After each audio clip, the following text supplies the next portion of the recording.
at Aking, Tatay, Just Me and My Father, by Lila. Who knew at 20 years old you'd be gone? I sighed as I looked at the framed picture of my father. Despite the hard times, I know who I am today because of that day. Though I was young, I learned that I was able to know that people can go through the same situations as me and they're not alone. Because of my hurting, I became someone who is strong, loving, and kind. Therefore, I want to know that even if they go through a tough situation, that one day they can turn into something wonderful. It was an ordinary day of being 12 years old. Recently, my father got out of the hospital and goes to checkups once in a while. Today was one of them. "Delilah, get ready for school," my mom called me outside. "Okay, I'm almost done," I said as I did my hair and went out.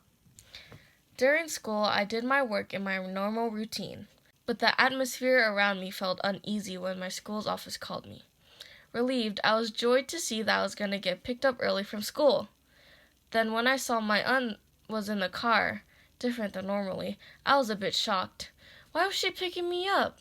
I was expecting my mother, I thought to myself as I just got into the car. My two siblings were there. After a few hours driving, we arrived at the hospital where my father was. I couldn't wait to tell him about the exciting things that happened at school. My mother came up to me and my siblings, her eyes looking red from salty tears. "What happened?" Her voice quivering, she tells us, "Guys, your father has passed." Suddenly, I felt like somebody punched my stomach.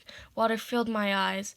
I suddenly wept, my breath being suffocated, and my sleeves drenched from tears as I was hugging my mother.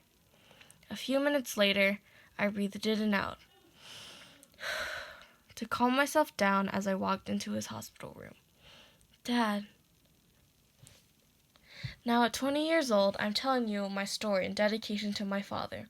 When I look back, I realize that experiencing my father passing at a young age impacted on how I am today.